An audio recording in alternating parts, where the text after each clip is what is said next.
Today I want to talk to you about side mount diving, side mount instruction, and what makes me as a side mount instructor different than a lot of side mount instructors, especially the ones that I see here. And the biggest issue that I see when it comes to teaching side mount that we've solved or that I've solved with the Axis method. So my name is Turk from Sidemount Authority, also managing partner here at Prana Dive, and I'm in Bali. Many of you know that I've just recently rebranded to Sidemount Authority by Turk, and I'm teaching side mount using the Axis method. Well, what is that? What is Sidemount Authority? What is the Axis method? Well, I operate on the premise that most side mount problems are not caused by effort, motivation, or lack of talent, but by misalignment. When alignment is restored, complexity collapses. Let's talk about a little bit of what that means. There are 5 basic principles to the Axis method that I've come up with that we're going to use for the side mount authority and for the courses that I teach. The first principle is stability is an outcome, not a skill. If you have to constantly manage your stability, the system is incorrect. You shouldn't have to manage stability in a properly configured side mount system. Stability should be, it's there. If you haven't reached stability, there is a misalignment in the system. The second one is correction indicates failure. That seems a little harsh, but it isn't. If you have to correct something in your system, the system is incorrect. The system is not set up properly. A correct system, more specifically, a correctly configured system, does not require constant input. It is just there.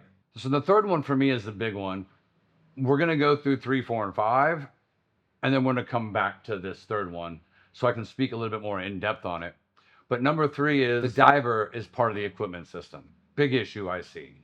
And we'll come back to this, like I said. But there's no separation between body, harness, gas, and intent or the mission, right? It's all one. Now remember, we're going to come back to this. So I'm going to go into that a little bit further. Let's go on to number 4. Number 4 is that symmetry is functional. It's not aesthetic. See a lot of people posting pictures of themselves in side mount. And great, you looked good for that 1 second it took to take that picture. Or your 2-second video clip looks great. But visual balance it's irrelevant unless it produces operational balance. What is operational balance? Well, operational balance is being able to operate in the system and always remain in control, in trim, proper buoyancy, anything that you do, any skill that you are doing, simple as gas donation or let's feathering a valve, you never break operational stability. You never lose it. If you just have visual stability, it looks good for a short period of time, that doesn't necessarily mean you've achieved operational stability. They are different. And I've seen divers that do this. I've seen divers that can look good for 10 seconds if you tell them to hold for a picture. But the minute they stop trying to hold that position, things go a little south. And it's not the diver's fault. We'll move on now to number 5. Precision precedes performance. As with all things that you train, speed, flow, confidence, all of those things only occur after the alignment is solved or corrected. You cannot be smooth. You cannot be clean with your skills. You cannot be precise if you're constantly struggling with the alignment. Now, I've used the word alignment. Like, everyone, why does he keep saying alignment? It is the alignment on an axis. You see that my logo is the axis mark, right? An X and Y axis. Everything is based around that axis. If you are off axis, it's not a problem with you, it's a problem with the equipment, which leads us back to number 3. Like I was saying, the diver is part of the system. And this is where I see the biggest issues when it comes to teaching side mount courses, is many instructors out there, or even dive centers, right? They have gear that is for students. In the side mount, I think having a side mount harness or a side mount system for your students to use only hurts the student. And it doesn't really only hurt the student, it actually hurts side mount diving in general. It's what creates divers who can't figure out how to dive off boats properly. And when we get the bad name of, well, side mount divers take forever on a boat. I'm always the first in the water. I'll be quicker than you, I promise. But back to renting harnesses. It does the diver a disservice. I've always said one of the biggest parts of my course that I teach is the fact that I don't just show you how to set up the harness. We work together to configure your harness properly. Not only the harness, but the cylinders as well. Get everything configured together properly. I'll give you the how, the why, and we talk about how each part interacts with another. How if I move this, how does that change this? If I shorten my bungee, now do I need to make a change to my Jubilee clamp? Do I need to make a positional change of my lower attachment point where that D-ring sits on the cylinder? How do all of these things work in conjunction, and how do we diagnose things properly? A student who uses a rental BCD to take a side mount course then leaves with no BCD. How much time did you really get into setting up their harness? Probably quickly configured it and off we go, right? Make a couple changes, it's good enough. Good enough isn't good enough, because good enough means that the system isn't properly aligned as it should be. It might be close, but alignment has not been achieved. So therefore, they're going to struggle a little bit. It's going to be a little bit harder for them than it would be for someone who you've taken the time to configure their equipment. Now, this doesn't happen overnight. It doesn't happen in a day. I do equipment fitting. So we do the harness setup, cylinder setup. All of that stuff happens on the first day, as well as getting in the pool. Because we can get it pretty close, all right? I can eyeball it, but you need to get in the water and see. So get in the water, and I need you as the diver to just hover. Just sit there at one level, don't move, and we'll see what happens, right? We'll see what happens to your stability. Do you roll right? Do you roll left? Do you go head down? Do you go feet down? What do the cylinders look like on the side of your body? Are they in trim? Is the center line of the cylinder along the center line of your body? Or are we a little low, maybe a little high off that center line? Where are the first stages in the armpits? Are they coming out too far, which is pushing your arms up? Are they back too far, making it harder to reach the valves? So looking at all of those things and then dialing in that system, getting the system correct. And you are part of the system, the diver. So we do that in the pool for full cylinders. And then, okay, it looks pretty good. We've got the system close. Not perfect yet, but it's close. So we'll try some skills. And then as we're doing some skills, we notice the cylinders start changing buoyancy characteristics, because here we're using aluminum 80s, EL 80s, 11.1 liter cylinders. As those buoyancy characteristics change, what does the system then look like? Do we need, and I teach fixed D-rings, so do we need to move the D-ring a little bit? Do we need to adjust the Jubilee clamp? Do we need to adjust the bungee? What are the things that we need to do to make this system become properly aligned? If you're not doing this now, my students, when they leave with their harness because it's theirs and it's properly configured. So when they go out into the world and they are diving a side mount, there is no, oh man, I forgot how to set that up, or this bungee's too long, or it just doesn't feel right. Doesn't feel like it did on the course. Of course it doesn't feel like it did on the course, because your instructor set up your harness for you. Now you're trying to do it and it might be 3 months later. That's not proper side mount diving. When you leave me, you leave with a properly configured harness, and then it's up to you then to just drill, practice. Everything needs to be on that axis. Not requiring your divers to have their own BCD is fine in open water, right? Because what do we need? Let's say it's a jacket style BCD, you put it on, you pull things tight. It fits. You're not really one with that system. Where in side mount, you are a part of that system. Less so in single cylinder back mount diving, especially if you're looking at a jacket BCD. With a back plate and wing, we can get closer to that, the diver being part of the system. But in side mount, you're 100% part of the system. And that system needs to be properly aligned on the axis. So what is the axis? The axis represents the single reference around which all side mount variables resolve. So there's the axis.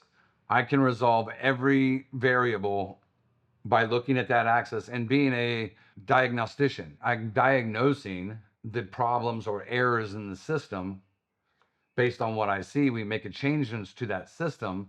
We're not making changes to your skills, we're making changes to your system. And then once it's dialed in, you should just be able to stop and have complete, what I like to call neutral static stability. So being neutral, not moving, or also what we call operational stability. No matter what you do, boom, you stop, you come back to being in trim, properly stable. And all of that, again, revolves around this axis that I talk about. It's not a concept. The axis is not a concept. It's a measurable condition. I can look at you and say, hey, your left cylinder is off axis. Why is that? We can look at the videos. We'll do video debriefs. Hey, look, you're off axis here. Why?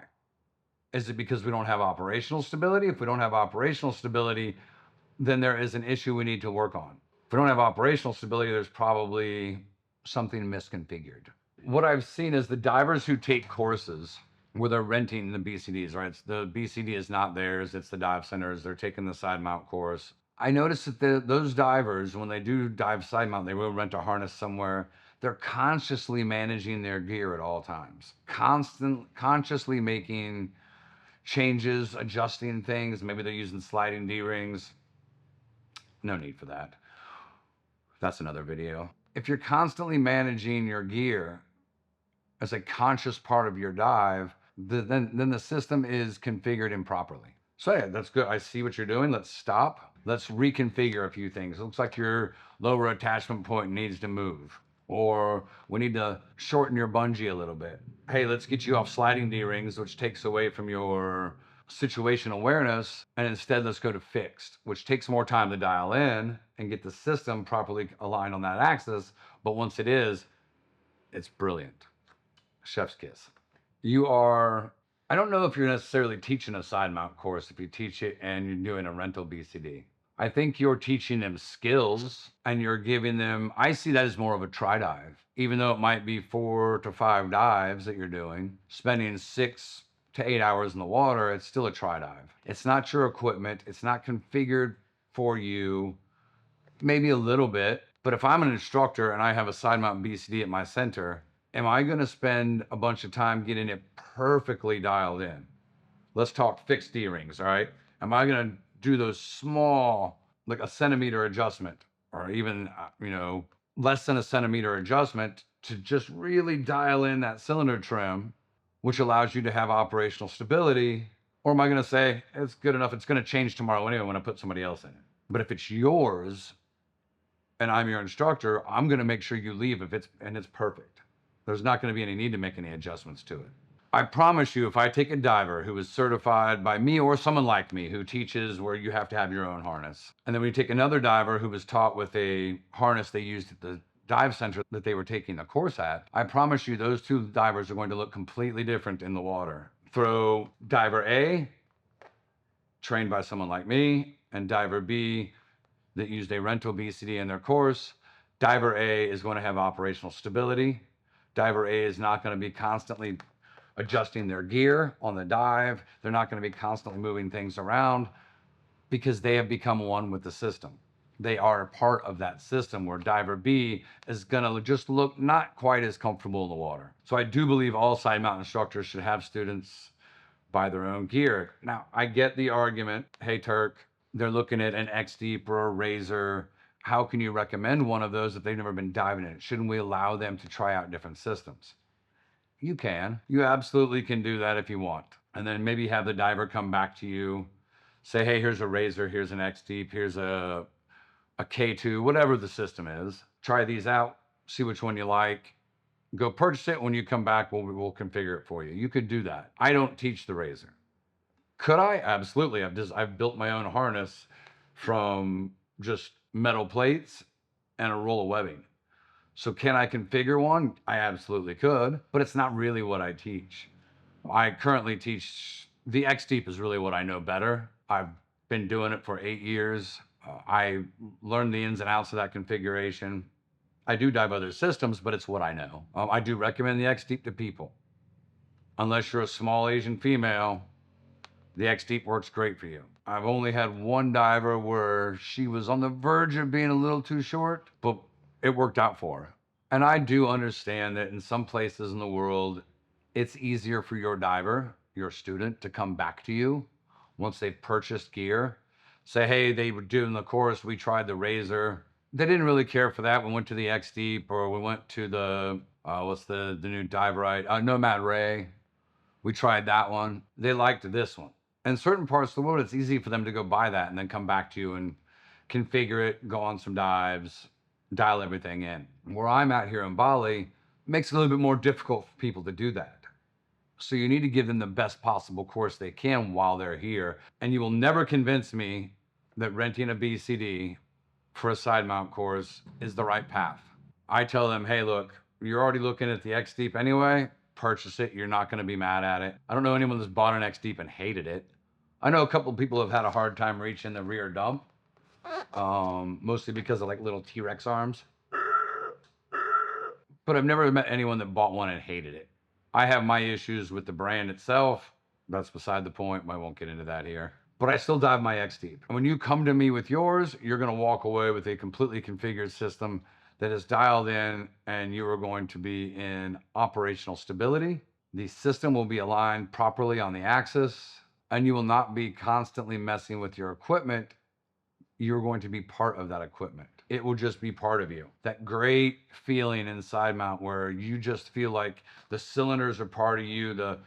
You're in the harness and the cylinders aren't attached, right? They are part of you. That's what I love about that feeling in side mount. It's like, oh, right there. That's it. Everything is perfectly aligned, nice and snug. This entire system is part of me. I'm not a diver wearing dive gear. I am an integral part of the system. Without me, there is no system. Without this part, there is no system. It's all of it together. And that's a very important concept for me. It's something that this misconfigured side mount harnesses, I know instructors out there that have no idea how to set up a side mount harness. How can you call yourself a side mount instructor if you do not know how to properly configure a harness? Answer me that. There are instructor trainers out there who are side mount instructor trainers that do not know how to configure a harness. If I were to throw that instructor something like this, say, here's these plates, here's a bunch of D-rings and tri-glides, and a roll of harness, assemble it. They'd have no idea what to do. How can you call yourself a side mount instructor if you do not know how to assemble a harness? You can't. You absolutely cannot. You're not a side mount instructor. I said what I said. I said what I said. As always. I'm not changing on it, okay? You need to understand the entire system, how it all works together, because trust me, your lower attachment point here on the hip, where that D-ring is along your waistband, as well as where the Jubilee clamp is on the cylinder, as well as where that D-ring is on the Jubilee clamp in relation to the valve, all of that works together to get your cylinder in proper trim. Hand wheel out, cylinder, central line of the cylinder along the central line of the body, right? Properly aligned on the axis. If you don't understand all of that, what are you doing teaching side mount? You shouldn't. That's why I believe all side mount instructors, if you're looking to become a side mount instructor, one of the first tests you should get is here's some harness, set it up, show me. Because if you can't do that, you don't really understand side mount. You understand how to dive a piece of equipment that you're wearing, but do you know how to tune it, dial it in for another diver? You don't. I've seen it. Which takes me back to the axis method. What is this axis? Well, I'm going to give you a quick rundown of what axis stands for. I'm not going to dive into the details of it. I will do that in another video. But we're looking at alignment. X is execution. I know it starts with an E. Just run with it. Alignment, execution, integration, and stability. Those are the 4 pillars of the axis method, along with that axis mark that you've seen. If anyone knows anything about design or machining, I used to be a machinist many moons ago. We're looking at the X and Y axis is all that is. Getting everything aligned properly on that axis. If you're a side mount instructor out there and you don't know how to properly configure a harness, find someone that does and have them teach you. If you're a side mount instructor out there and you're allowing students to use rental BCDs, stop. Make them get their own. Trust me, it will be better for you. It'll be better for your students. And when they go out into the wild and they're out there representing you because your name's on their card, they are going to be a good representation. Stop doing the bare minimum. Teach a proper side mount course. Let your students leave with a properly aligned system. And in the end, what we're going to see is we're going to see better side mount divers. We're going to see less people struggling on boats. We're going to see less people with their cylinders all out of trim, or single cylinder side mount diving. Why? That's another video. That's probably going to be for a pet peeve video. Oh, don't do that. Stick around. There's going to be, sorry about that. I get all on a tangent sometimes. There's going to be more content coming soon here at Sidemount Authority, as well as at the Prana Dive YouTube, which will be down here. Make sure you subscribe to both. Hit that notification bell. Share these videos. You have something to say, please comment down below. Ask me if there's something you want to see. Ask me down below. Always feel free to reach out. I'm a resource. I'm happy to help anybody. Mentoring is one of my favorite things to do. But until next time, my name's Turk. I am the founder of Sidemount Authority and the Access Method, and I wish you happy diving.